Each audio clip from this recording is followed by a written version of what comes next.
Deputy Paul Murphy. It's just me for us. Thanks, Count Corla. So you want to discuss the planned work placement experience programme? I do. I definitely want to discuss the planned work placement experience programme. Back to facing significant crisis of unemployment continuing into next year. So the government's response is to roll out the old hits, the old same strategies. I'm expecting to see the welfare cheats cheat us all brought out, the individualisation of the problem of unemployment. And an important part of that is this work placement experience programme. It is a new free labour scheme for bosses, where workers will be getting less than the pandemic unemployment payment, where workers are expected to live below the poverty line while working. It's JobBridge 2.0, and I'm very confident that that is what it will be very widely known as. So workers on the scheme will get an extra €3.43 an hour for working 30 hours a week for 6 months without even a guaranteed job at the end of it. Employers will be able to employ up to 10 workers on the scheme at the same time without paying a single penny for them, actively discouraging the creation of jobs. It is just JobBridge all over again, except it's 100 quid extra instead of 50 quid extra, it's 30 hours a week instead of 40 hours a week, it's 6 months instead of 9 months, but in every other respect, it's JobBridge all over again. And go back and look at the record and the experience of JobBridge. I was the organiser of a campaign known as ScamBridge, which did exposés of the kind of gross exploitation that was happening with JobBridge. Some of the examples were quite renowned. The examples of the sandwich artists, people being trained as sandwich artists working for 9 months. The multiple deli assistants working for free for 9 months. The national chain of garages which attempted to take on almost 40 JobBridge interns at the same time, saving themselves €500,000 in wages. And the results were very strikingly negative. The government would say, well, 1 in 5 of the people who did a JobBridge ended up working for the employer that they did JobBridge with. But what they don't say is, well, just over 1 in 5 employers who used JobBridge said if JobBridge didn't exist, they would have actually just employed somebody. So you have actual real job displacement taking place. You had depression of wages, because employers can say, well, why would I pay you more wages if I can get someone to work literally for free? You have a massaging of the unemployment figures, because when you're on JobBridge or when you're on the work placement experience programme, you won't be counted as on the live register. And you have the intimidation of people who were unemployed with JobBridge. At the end of the last scheme, I mean, it was really widely discredited. There was an internal audit that came out. It was hated. The government commissioned a report from Indicon. They got a few reports from Indicon, but they commissioned a report from Indicon at the end.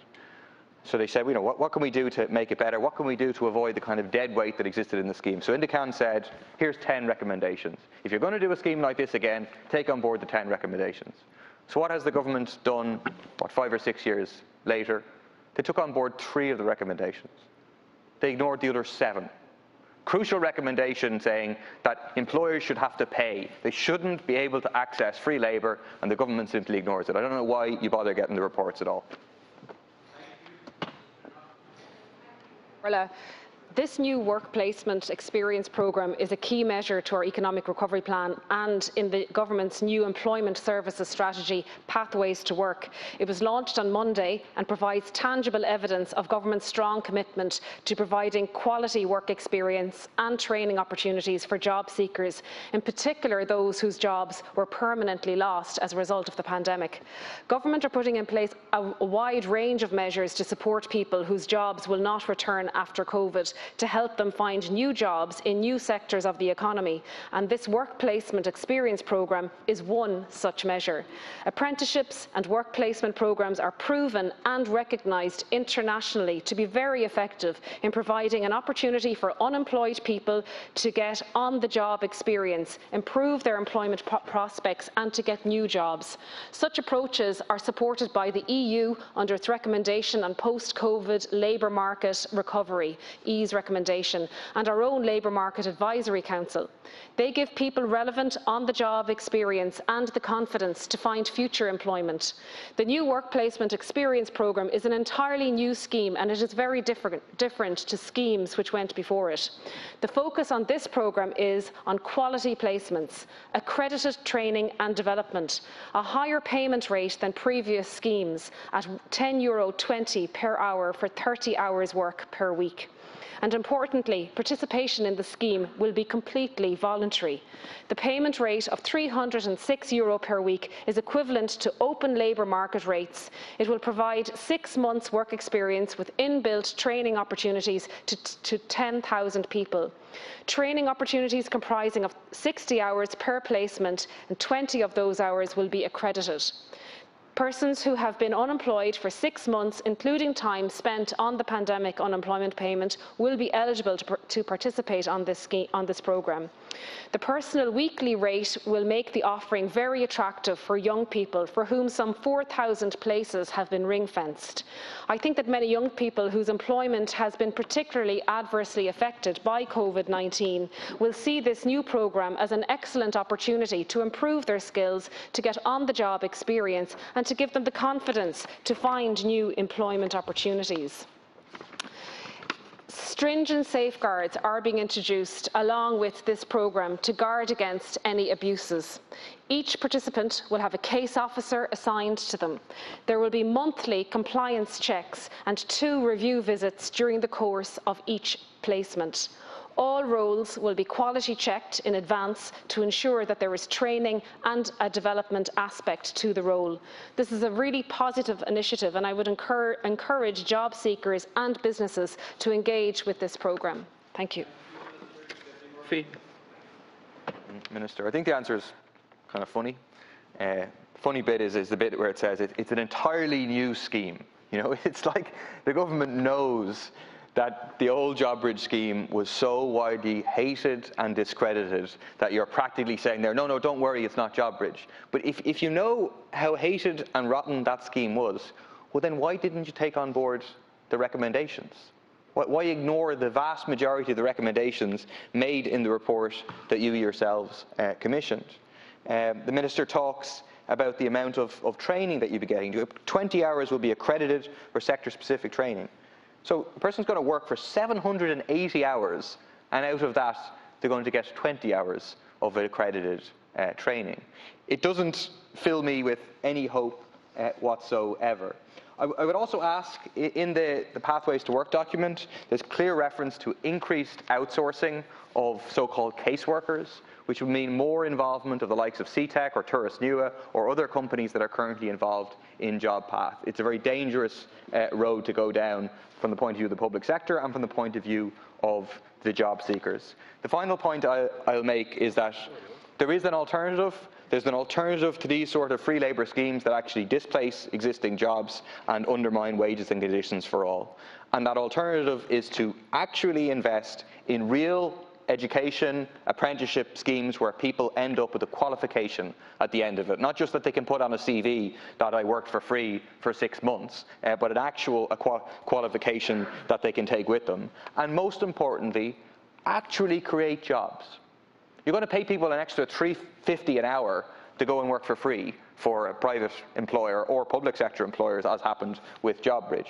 Why don't we actually create some of the thousands of green jobs that we need in this country, rewetting bogs, afforestation, retrofitting of homes, in care jobs, healthcare, nursing, education, low carbon, quality jobs. Actually create quality jobs for people. Minister. Thank Orla. This strategy aims to get people back to work as the economy and the labour market recovers from COVID-19. The Pathways to Work 2021 to 2025, it's a strategy that sets out 83 whole-of-government commitments aimed at reducing unemployment back to or below to pre-pandemic 2019 levels. A key commitment under this strategy is the new Work Placement Experience programme. This active labour market programme provides quality training and work experience opportunities for job seekers out of work for 6 months or more to learn new skills in the workplace and to help them find new jobs. I've already outlined, and I will do so again, that this Work Placement Experience programme is different to earlier versions, which is a positive, Deputy, that we can always strive to improve schemes and improve programmes. These will be quality placements, accredited training and development, a higher payment rate than previous schemes of €10.20 per hour for 30 hours per week. And importantly, participation in the scheme will be completely voluntary. And I think that last point is very important. Nobody has to participate in the scheme. If you don't want to, there will be no impact on your social welfare payment if you decide not to participate. I believe, however, that this programme will prove very attractive for many people. The payment rate of €306 per week is equivalent to open labour market rates. It equates to €10.20 per hour. It will provide 6 months work experience with inbuilt training opportunities for 10,000 people. The training opportunities comprise of 60 hours per placement, of which 20 hours will be accredited. But of course there needs to be safeguards, and they need to be appropriate, such as stringent measures in place to include advanced checks on placement, confirmation of training plans, monthly compliance checks and case officer engagement with the host and with the job seeker over the 6-month period. Apprenticeships programmes, and it's really important to say this, are proven internationally to be effective at helping people to get their foot in the door, get on the job experience and to develop the skill set and ultimately to improve a person's chances in securing employment.